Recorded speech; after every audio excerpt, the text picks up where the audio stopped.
solusi dan simpulan terhadap suatu permasalahan atau isu yang terdapat dalam teks editorial. Jadi nanti kita akan mengidentifikasi teks editorial, yang mana fakta, yang mana opini. Nah, materi yang akan kita bahas yaitu tentang apa ciri-ciri dari teks editorial itu. Nah, apa manfaatnya kalian belajar ini? Kalian belajar ini manfaatnya adalah kalian dapat membuat teks editorial. Kemudian kalian juga mampu mengidentifikasi ciri-ciri dari teks editorial itu. Tujuannya, ketika kalian berada dalam kehidupan masyarakat, tentunya kalian bisa memberikan komentar atau pendapat terhadap suatu permasalahan yang terjadi di sekitar kita. Jadi di sini juga mengasah kemampuan kritis kita ya terhadap suatu masalah. Anak-anak, apa itu teks editorial? Nah, teks editorial itu adalah teks yang berisi pendapat pribadi seseorang terhadap suatu masalah. Kalau kita memberikan pendapat terhadap suatu masalah, tentunya masalah yang bersifat aktual ya. Aktual artinya yang terkini, yang hangat, yang sedang dibicarakan. Nah, bisa saja kita memberikan komentar atau pendapat terhadap masalah politik. Masalah politik misalnya masalah pemilihan umum. Ya, yang sebentar lagi kalau di Kalimantan Barat ini akan ada pemilihan bupati, wakil bupati di bulan Desember. Kemudian masalah sosial itu masalah kehidupan bermasyarakat. Ya, tentunya pada masa sekarang COVID-19 ini ya akan berpengaruh terhadap kehidupan sosial masyarakat. Atau masalah ekonomi yang memiliki hubungan secara signifikan dengan politik ya pasti ya. Misalnya sekarang kondisi COVID-19. Tentunya banyak kebijakan-kebijakan yang diambil oleh pemerintah yang berhubungan dengan politik. Nah, jadi teks editorial itu merupakan suatu teks tulisan yang berisi komentar pendapat seseorang terhadap suatu masalah. Nah, teks editorial ini biasanya dibuat oleh tim dalam suatu surat kabar. Ya. Nah, untuk membuat teks editorial tentunya kita harus tahu strukturnya. Apa saja struktur teks editorial itu? Strukturnya ada 3, ada pengenalan isunya, ada pendapat, ada penegasan. Nah, itu strukturnya. Pengenalan isu. Nah, pengenalan isu itu sama juga dengan permasalahan yang akan dibahas. Permasalahan itu muncul bisa berbentuk peristiwa, bisa berbentuk persoalan aktual yang lagi hangat dibicarakan, fenomenal itu artinya yang banyak sekali dibahas oleh orang ya. Kemudian dan kontroversial, bertolak belakang ya, yang permasalahan yang mengalami banyak pertentangan dari berbagai kalangan, itu kontroversial ya. Nah, permasalahan yang kontroversial pada masa sekarang misalnya apa? Banyak sekali masyarakat yang berupaya untuk mengambil jenazah, padahal jenazah itu terinfeksi virus corona. Nah, itu kan kontroversial, tindakan-tindakan kontroversial dengan yang seharusnya apabila meninggal kena COVID harusnya tidak boleh diambil jenazahnya, harusnya dikuburkan secara protokol kesehatan. Nah, itu kan permasalahan kontroversial. Kemudian masalah fenomenal yang sering banyak dibahas oleh orang. Misalnya contoh masalah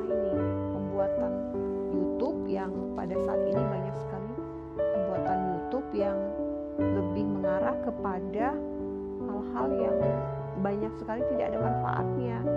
Contohnya pembuatan YouTube hanya untuk menanggapi kata anjay. Nah itu kan hal yang fenomenal, yang lagi booming, yang banyak dibicarakan orang. Kalau hangat, aktual, yang lagi hangat pada masa sekarang, permasalahan tentang apa sih? Pasti tentang COVID-19. Kenapa dia aktual? Karena pada saat ini memang itu yang menjadi titik pentingnya masalah di tahun 2020 ya. Itu aktual, masalah aktual ya, masalah yang masih baru, masalah yang masih hangat ya, bukan masalah lampau. Kalau kita membahas tentang Majapahit, nah itu kan bukan masalah aktual, itu masalah lama gitu ya. Kemudian penegasan atau yang dikatakan dengan pendapat. Kalau masalah terjadi, harusnya kan masalah itu kan diberikan komentar, kita komentari masalah itu ya, penegasan, pendapat. Nah, bagian ini merupakan bagian pembahasan yang berisi tanggapan. Tanggapan siapa? Tanggapan redaksi terhadap isu yang sudah diperkenalkan sebelumnya redaksi. Nah, dalam surat kabar itu kan ada timnya banyak sekali.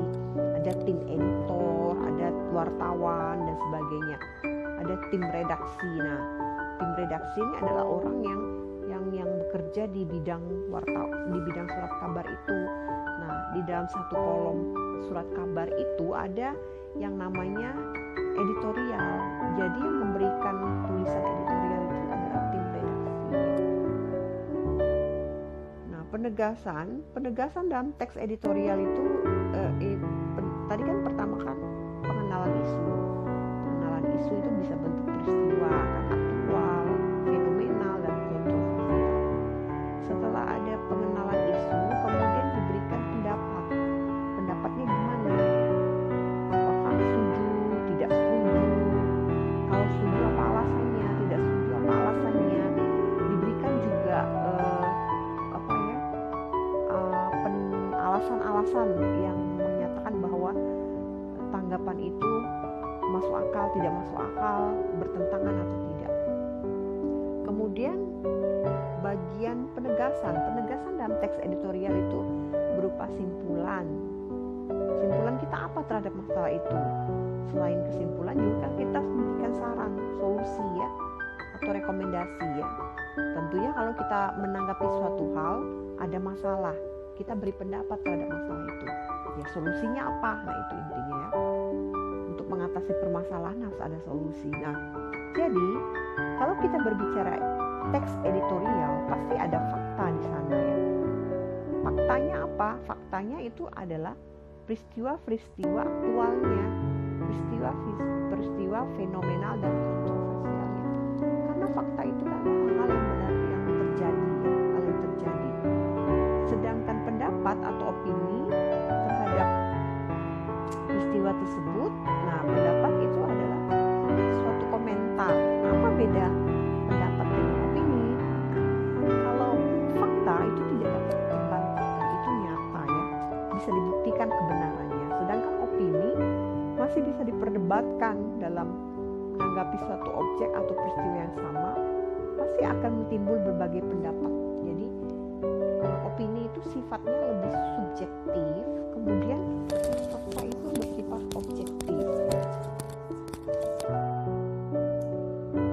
Itu dari segi strukturnya. Sekarang dari segi kebahasaannya, apa saja sih kaidah kebahasaan teks editorial?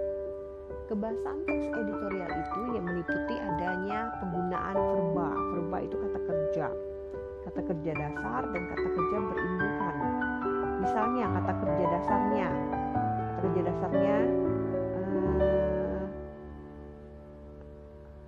berkata, ditambah berimbuhan mengatakan ya. Kemudian kata dasarnya kata bisa menjadi berkata dan mengatakan ya. Langsung verba transitif berarti kata kerja yang memerlukan objek ya. Kalau verba intransitif kata kerja tidak memerlukan objek. Kemudian nomina itu adalah kata dasar dan berimbuhan. Sinonim, persamaan, antonim, lawan kata, pola kalimatnya dia menggunakan subjek, predikat, objek, Ya tadi kita sudah bahas tentang fakta dan opini. Nah, fakta itu kan sesuatu peristiwa yang bisa dibuktikan kebenarannya, ya kan? Kalau opini kebalikannya, ide, pikiran, pendapat yang belum bisa kita buktikan kebenarannya. Makanya opini biasanya mengatakan kemungkinan, menurut saya, nah itu opini. Kalau fakta jelas, dia biasanya ada keterangan waktunya, tempatnya, tanggalnya, angkanya, biasanya begitu.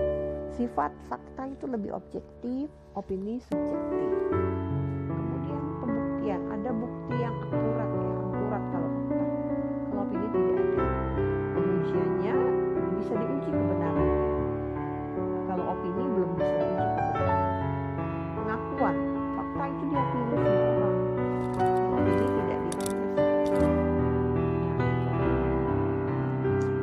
Sekilas tentang fakta dan opini. Nah, contoh teks editorial, nanti kalian lihat ya di buku paket halaman 93 itu ada Rio ingin jadi pembalap utama. Kamu baca, kamu kerjakan, kamu cari yang mana fakta dan opini, kemudian jawab dengan mengisi tabel ya. Faktanya apa ya, opininya apa. Sampai di sini dulu ya anak-anak ya. Kerjakanlah tugas yang diberikan.